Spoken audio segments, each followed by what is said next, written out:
البدع والأهواء، أهل البدع العقائدية وأهل البدع السياسية. أنا أقول بيننا وبينكم السلف، بيننا وبينكم الكتب، كان فيقول البدع بيننا وبينكم. Bismillahirrahmanirrahim. Alhamdulillah wassalatu wassalamu ala Rasulillah wa ala alihi wa sahbihi wa man walah, amma ba'd. Kita lanjutkan bacaan kita terhadap syarah Mandhumah al-Qawaid al-Fiqhiyah. Kita masih berada pada penjelasan beberapa contoh yang disampaikan oleh Asy-Syaikh Muhammad bin Shalih Al-Utsaimin rahmatullahi alaih. Kita baca barakallahu fikum. Qala Asy-Syaikh Muhammad bin Shalih Al-Utsaimin rahmatullahi alaihi, wa dalilu fasadi ma nuhiya anhu minal ibadah qauluhu, dan dalil yang menunjukkan rusaknya suatu amalan ibadah yang dilarang, nah, kemudian dia dikerjakan kok dianggap rusak, itu dalilnya mana?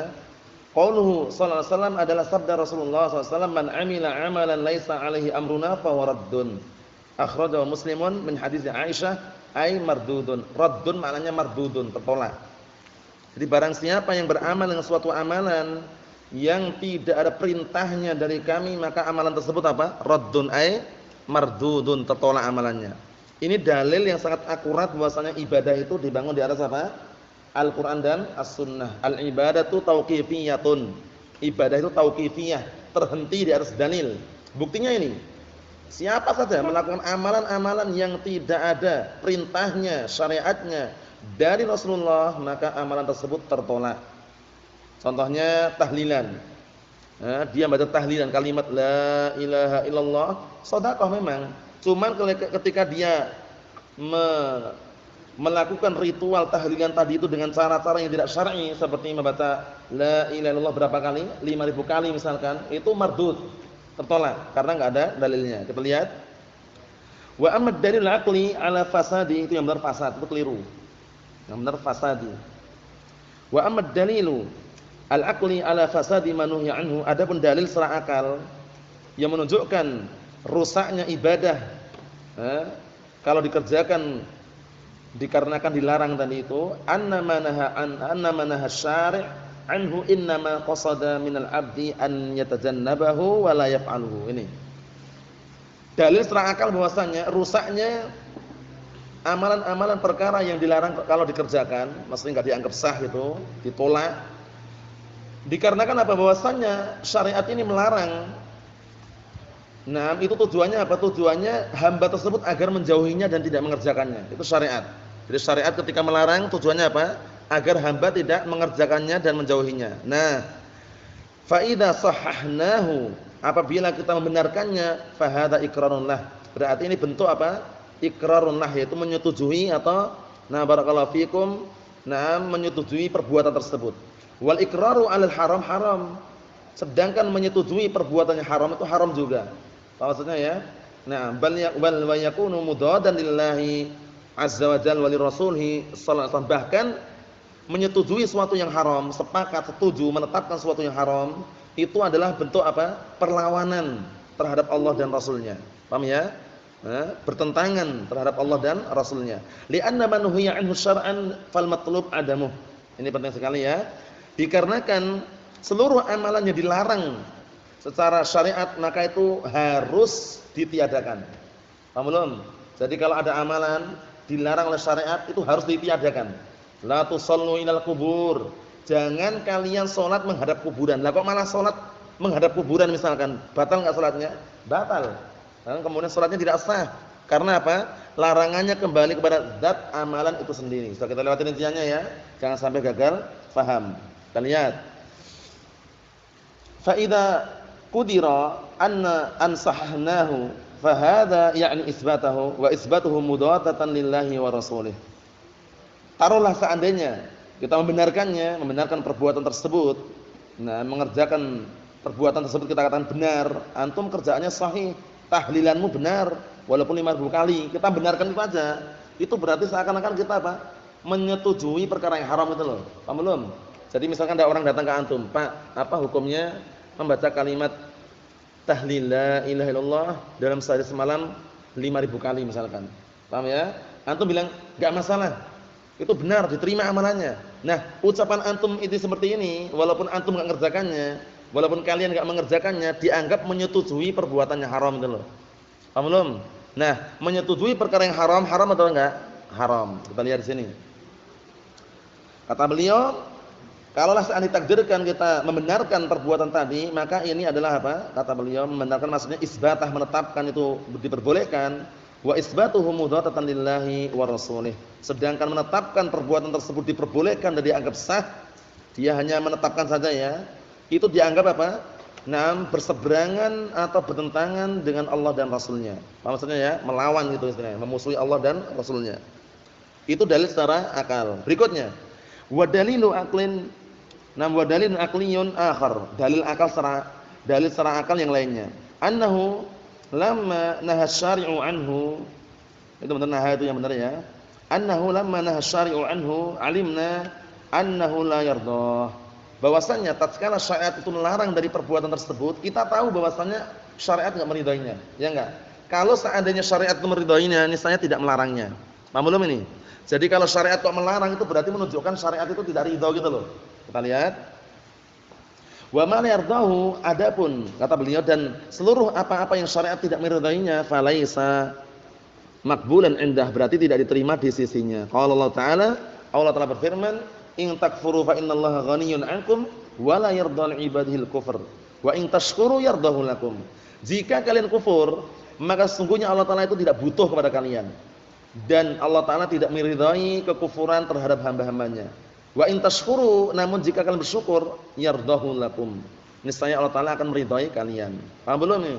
Jadi syariat ini ketika melarang sesuatu perbuatan itu karena apa? Syariat itu enggak ridha gitu loh.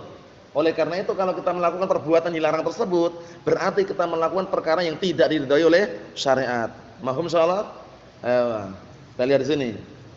Misaluhu fis shalah, contohnya dalam masalah salat. Qaulun Nabi sallallahu alaihi wasallam, yaitu ucapan Rasulullah sallallahu alaihi wasallam, la salata ba'da subhi hatta tatlu'a asy-syams wala ba'da al-'asri hatta taghrib asy-syams.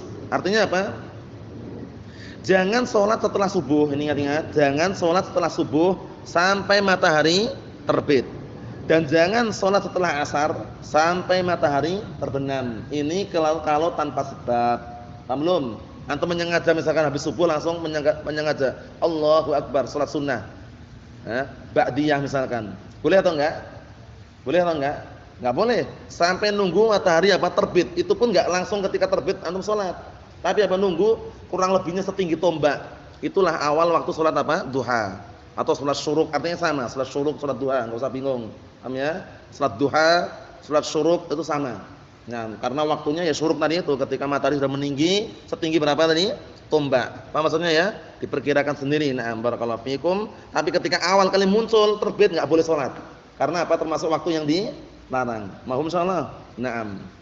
Kemudian barakallahu fikum hafizakumullah, kalau ada sebabnya bagaimana? Contohnya dia terlambatkan salat 2 rakaat sebelum subuh. Hukumnya kan sunnah muakkadah. Sunnah muakkadah sunnah yang sangat ditekankan. Rasulullah enggak pernah meninggalkan 2 rakaat sebelum subuh dan tidak pernah meninggalkan qiyamul lail, salat malam, salat witir. Oleh karena itu kalau antum tertinggal 2 rakaat sebelum subuh, boleh diganti setelah subuh. Namanya salat dawatul asbab. Namanya salat datul asbab.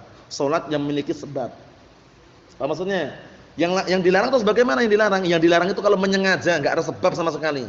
Antum sengaja habis asar langsung salat sunnah misalkan. Boleh enggak? Enggak boleh. Mahum insyaallah. Naam. Berikutnya. Akhrajahu Bukhari wa Muslimun min hadits Abi Sa'id Al-Khudri radhiyallahu anhu. Falau anna insanan shalla naflan mutlaqan fi hadzal waqti fa inna salatahu takunu batilatan ghairu maqbulah. Kalau seandainya ada orang dia salat sunnah secara mutlak pada waktu-waktu ini, maka salatnya batilah, tidak diterima. Li annaha manhiyun anha. Dikarenakan salat itu dilarang di waktu-waktu tersebut. Ini kalau mutlak. Tapi kalau ada muqayyad, paham ya? Maksudnya ada ikatannya karena terlambat 2 rakaat sebelum subuh tadi, kok diganti setelah subuh, enggak masalah. Atau contoh yang lain, ada salat jenazah. Salat Nah, barakallahu fikum, janazah. Bukan zinazah ya. Kalau jinazah itu kerandanya. Antum tahu keranda enggak antum? Yang mana? Yang atas atau bawah? Yang bawah, yang atas apa? Apa? Yang atasnya mayat. Ya mayatnya, ya enam. Itu janazah namanya. Yang atas namanya janazah. Yang bawah namanya jinazah. Itu bahasa Arabnya seperti itu. Nah, kalau ada sholat janazah, maka boleh dilakukan batal asr. Karena ada sebab itu loh. Paham belum maksudnya? Tapi kalau enggak ada sebab enggak boleh. Nah, itu perlu diperhatikan. Dikenal dengan as-salawatu dawatul asbab. Salat-salat memiliki apa? Sebab. Nah, barakallahu fikum. Kita lihat berikutnya. Wa sabata 'anin Nabi sallallahu alaihi wasallam annahu nahaa an shaumi yaumai al-'idain. Dan sungguh telah datang dari Rasulullah sallallahu alaihi wasallam bahwasanya beliau melarang puasa di 2 hari, yaitu 2 hari. Nah, barakallahu fikum, 2 hari raya. Paham ya? 2 hari itu maksudnya adalah 2 hari di bulan, nah 2 hari di hari raya tersebut, hari raya Idul Adha sama hari raya Idul Fitri. Ini menunjukkan Idul Fitri itu enggak 2 hari, sehari saja. 2 hari di sini maksudnya apa? Idul Adha sama Idul Fitri, di 2 Id. Tapi kalau di tanggalan 2 hari kan itu Idul Fitrinya. Nah, yang sahih cuma sehari tok, 1 Syawal. Ya enggak? 2 Syawal boleh enggak puasa? Boleh enggak puasa? Kan puasa tanggal merah. Tapi kan masih tanggal merah itu tanggalan itu. Enggak masalah. Enggak masalah. Biarkan, itu bukan patokan itu. Paham ya? Jadi Id itu cuma 1 hari itu tadi. Itu kalau Idul Fitri. Kalau Idul Adha baru hari pertama sama hari tasyrik itu enggak boleh puasa antum. Paham ya? Hari pertama tanggal berapa Idul Adha? 10 apa? Dzulqa'dah, Dzulhijjah. 11 Dzulhijjah, 12 Dzulhijjah, 13 Dzulhijjah dikenal dengan ayyamut tasyrik. Ini juga enggak boleh puasa antum. Paham ya? Tapi kalau Idul Fitri berapa hari tadi?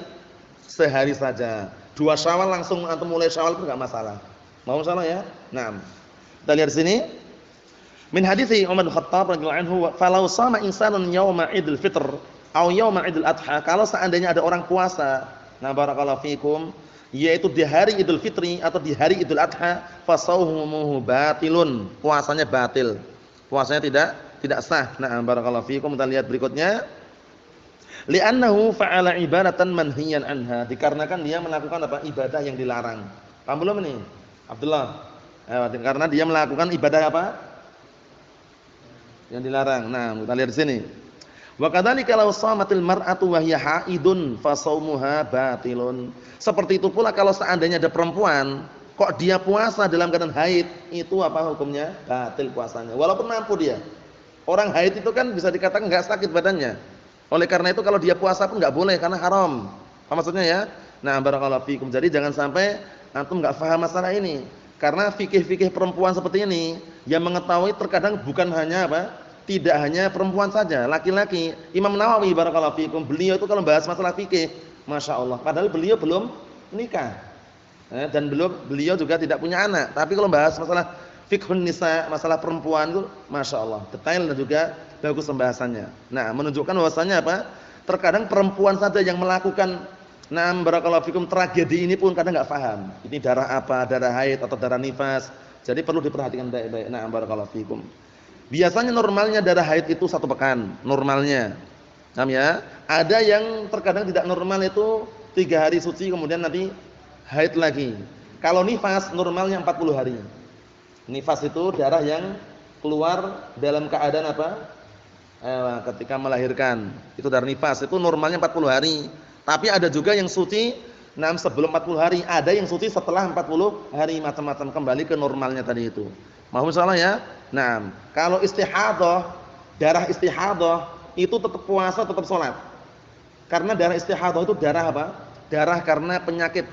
Paham ya? Mungkin karena ada luka-luka di dinding-dinding rahim, barakallahu fikum, kemudian keluar darah istihadah tadi itu. Itu tetap sholat, tetap puasa. Tapi kalau darah haid, darah nifas enggak boleh sholat, enggak boleh puasa. Baca Al-Qur'an boleh enggak? Baca Al-Qur'an. Orang junub, haid, nifas baca Al-Qur'an boleh enggak? Boleh. Itu pendapat yang rajih.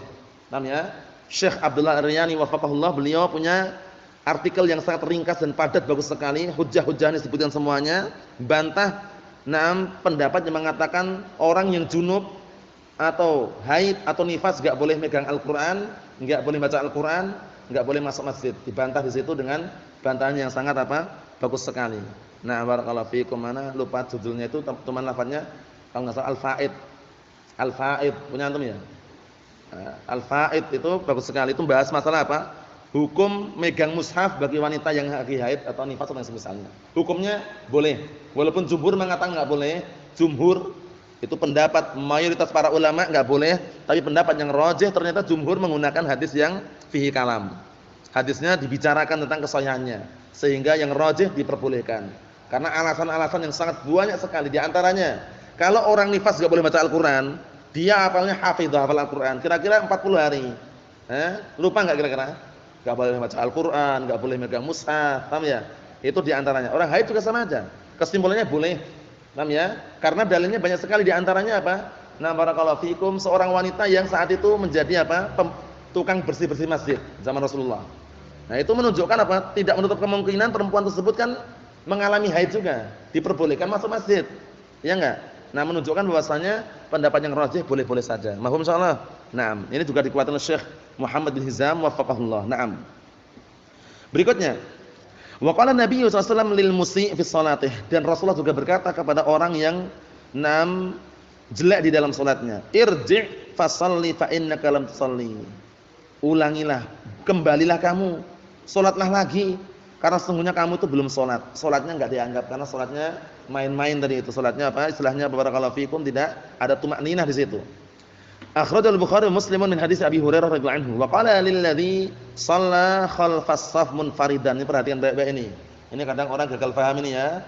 Nanti ana sebutkan pendapat yang rajih nanti. Dan Rasulullah juga berkata kepada orang yang salat di belakang shaf sendirian. Rasulullah mengatakan, "A'id shalatak." Ulangi salatmu. Salat belakang shaf sendirian.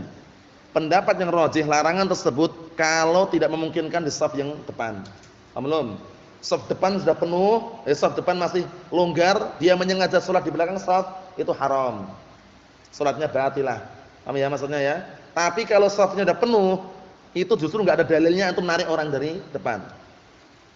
Atau antum ngesuk-ngesuk orang, ngesuk-ngesuk apa bahasa Indonesianya? Geser gini. Biar agak geser, itu malah enggak ada dalilnya. Itu malah mengurangi kekhusyuan saudara kita yang salat. Lah terus bagaimana? Salat yang di belakang shaf sendirian tadi karena penuh, enggak memungkinkan masuk di shaf yang pertama tadi, boleh. Itu pendapat yang kuatkan oleh Syekh Muhammad bin Hizam hafizahullah taala mengenai apa? Hukum salat di belakang shaf itu bagaimana? Hukumnya, hukum asalnya, kalau memungkinkan untuk masuk ke shaf yang pertama tadi kok sengaja di belakang, enggak boleh hukumnya. Paham ya? Tapi kalau shaf depan sudah penuh, enggak perlu antum narik orang, satu orang. Kenapa? Akhirnya nanti kalau ditarik satu orang, depan dari 01. Ya enggak? Akhirnya renggang kan itu? Renggang. Seharusnya rapat, full itu ya. Nah, tidak meninggalkan celah-celah setan, tapi karena ditarik ke belakang satu, akhirnya apa? Akhirnya kosong. Yang depan 01. Itu yang pertama. Yang kedua, na'am barakallahu fikum, kalau antum misalkan sholat di masjid orang awam. Nah, biasanya orang semangat itu ya, semangatnya itu ya. Antum tarik gini misalkan, sikut antum.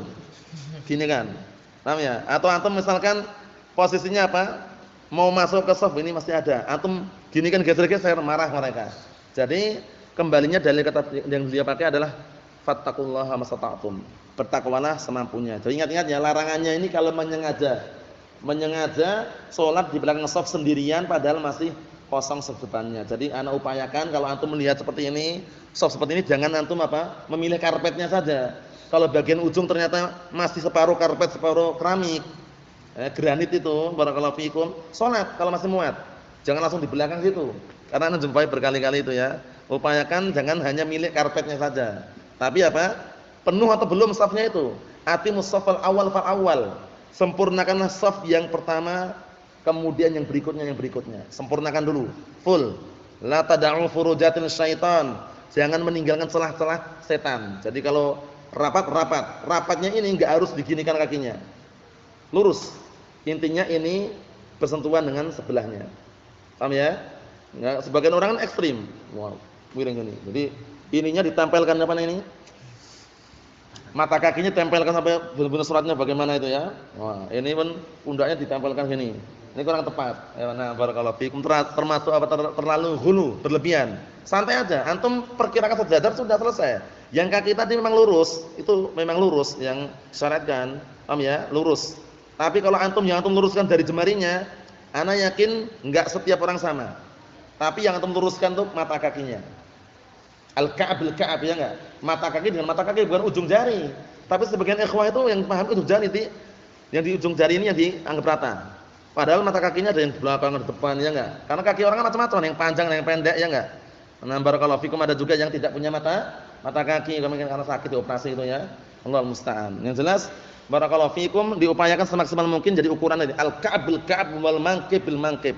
Mata kaki dengan mata kaki, pundak dengan pundak. Nah, barakallahu fikum. Itu perlu diperhatikan baik-baik. Berikutnya. Jadi paham soalnya ya, larangan salat di belakang shaf sendirian itu kalau menyengaja dalam keadaan shaf depannya apa? Masih longgar dan bisa masuk.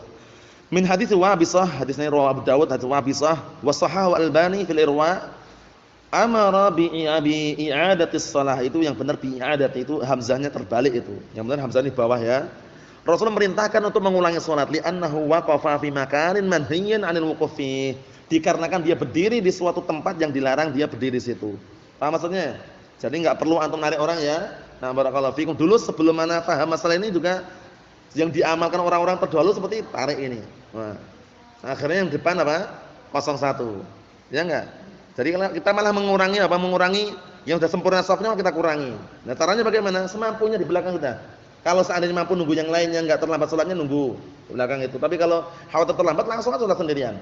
Nah, fattaqullaha masata'tum. Fasara indana dalilun minal naql wal aql ala fasadi ma nuhyanhu. Maka menjadilah di sisi kita ada dalil dari naql. Naql itu Al-Qur'an dan As-Sunnah, wal aql itu akal tentang rusaknya amalan. Nah, barakallahu fikum yang dikerjakan amalan tersebut adalah amalan yang dilarang. Rusaknya amalan sesuatu yang dilarang, rusaknya amalan yang dilarang kalau dikerjakan. Paham maksudnya ya? Nah, barakallahu fikum. Kita ambil dikit lagi. Qala Al-Allamah Ibnu Utsaimin rahmatullahi alaih. Dulu matanya sudah kita baca belum matanya? Sudah ya? Nah, matanya sudah kita baca. Nah, barakallahu fikum. Sekarang kita lanjutkan bacaan yang disampaikan oleh Asy-Syaikh Muhammad bin Shalih Al-Utsaimin rahmatullahi alaih. Fi syarh mandhumah usul fiqh wa qawaidih mas'alatun. Law shalla fi makanin maqsub, fa hal tantabiq alaihi hadhihi al-qa'idah? Kalau ada orang salat di tanah curian, di tempat curian misalkan. Rumahnya hasil curian. Rumahnya hasil curian. Rumahnya misalkan ada rumah orang dirampok misalkan sama dia. Dirampok bukan uang, rumah dirampok sama dia. Paham ya? Nah, itu bagaimana? Apakah terterapkan kaidah ini? Paham belum? Salat di rumah curian. Nah, apakah terterapkan kaidah ini salatnya batil atau bagaimana? Al-jawab, la tantabiq alaihil qaidah. Jawabannya tidak diterapkan kaidah ini. Jadi kaidah ini enggak cocok gitu. Kenapa? Li'anna al-makan al-maqsuba lam yunha 'anis shalah fihi bi'ainiha. Karena tempat curian, tempat yang hasilnya curian tadi itu, tempat yang dihasilkan dari curian tadi itu, lam yunha, tidak dilarang untuk orang itu salat di dalamnya secara dzatnya, enggak ada larangan. Jangan kalian salat di tanah curian, enggak ada. Jangan kalian salat di rumah curian, ada enggak? Enggak ada. Oleh karena itu larangannya kembali ke mana? Kembali pada perkara yang lain. Ya enggak? Sudah kita lihat kan? Kalau larangan kembali kepada zat yang lain, bukan zat amalan ibadah itu sendiri, maka apa? Ibadahnya sah, cuman dia berdosa. Paham salah ya? Naam. Kita lihat di sini. Kata beliau, "Id lam ya'ti fi syara'", dikarenakan enggak ada di dalam syariat ini, enggak datang di dalam syariat la tusallu fil makanin maqsub. Ada enggak lafaz seperti ini? Enggak ada. Jangan kalian salat di tempat curian, enggak ada. Lakin nuhina 'anil khasab, tapi kita dilarang untuk apa? Mencuri. Khasab itu mengambil alih. Nah, barakallahu fikum, barang orang lain tanpa izin itu khasab di antaranya. Paham ya? Naam. Falaisa nahyu a'idan ila sholati ba'yana. Larangannya ini enggak kembali kepada salat seradatnya. Yang kembali kepada salat seradatnya apa contohnya? La tusallu ilal kubur. Jangan kalian salat menghadap kuburan. Lah kalau antum nekat salat menghadap kuburan, sah enggak salatnya?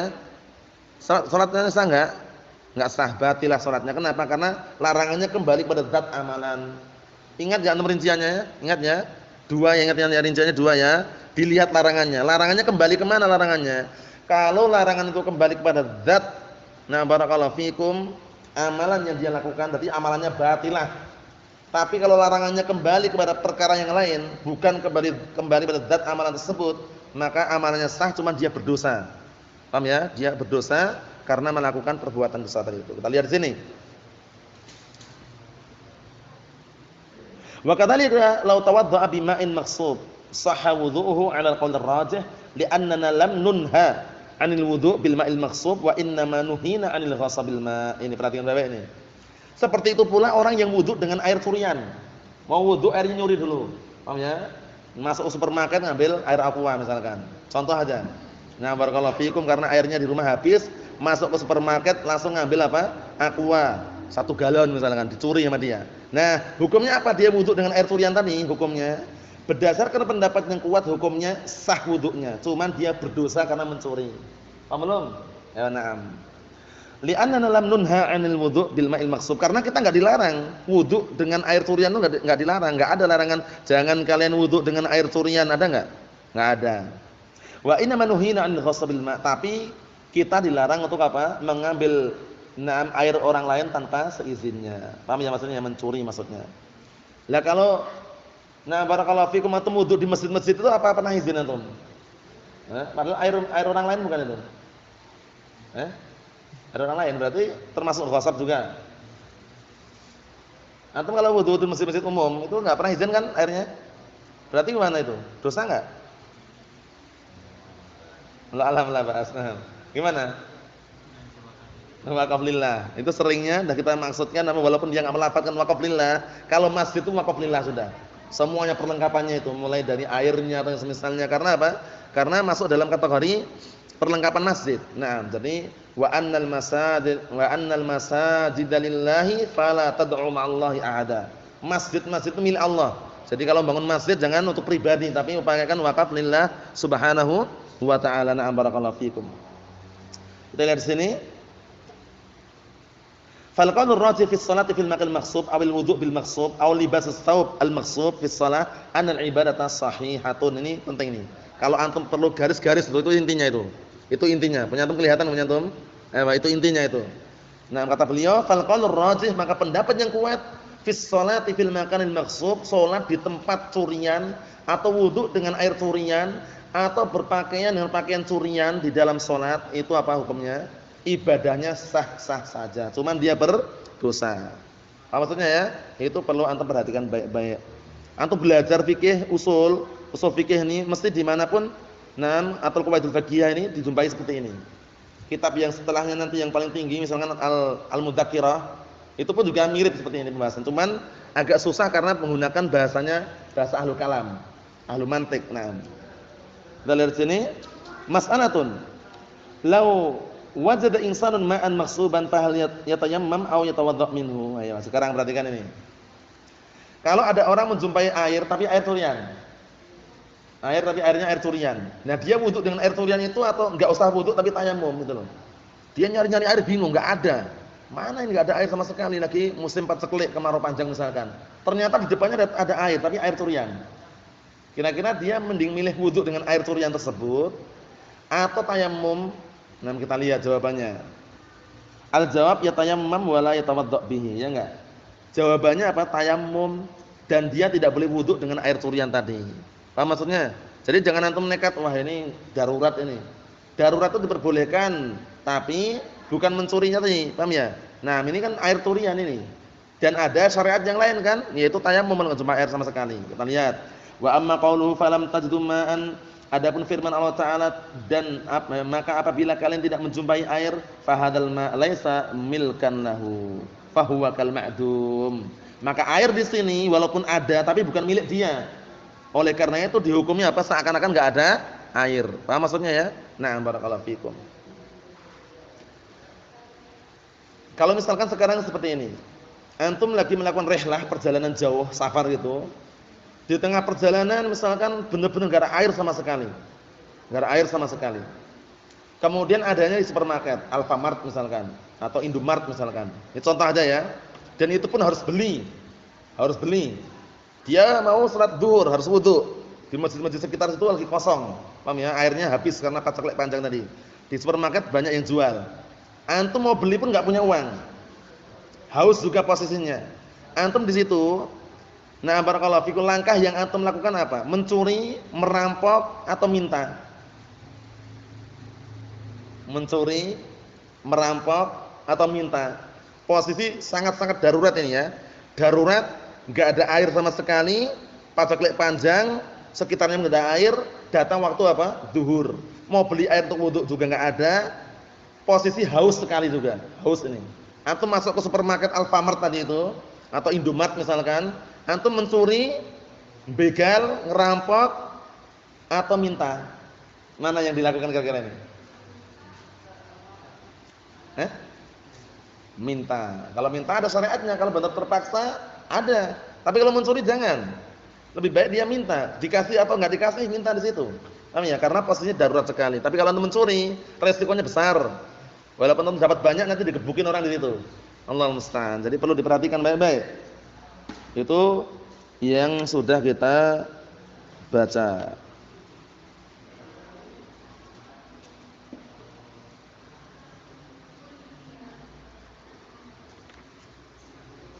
Beliau simpulkan di sini dengan 3 kesimpulan. Kita bacanya pada pertemuan yang akan datang, cuman 3 kesimpulan ini ana baca globalnya ya, perhatikan baik-baik. Kesimpulannya apa? Kesimpulan pertama adalah larangan tersebut kembali kepada zat ibadah itu sendiri. Itu yang pertama. Yang kedua, larangan kembali kepada syaratnya, syarat ibadah. Yang ketiga, larangannya kembali kepada perkara yang di luar ibadah. Paham belum? Ada yang kembali pada syaratnya, ada yang kembali pada ibadah itu sendiri, ada yang kembali kepada sesuatu yang di luar ibadah. Paham ya? Itu nanti rinciannya insyaallah taala kita baca pada pertemuan-pertemuan yang akan datang. Biidznillah subhanahu wa taala walhamdulillahirabbil alamin.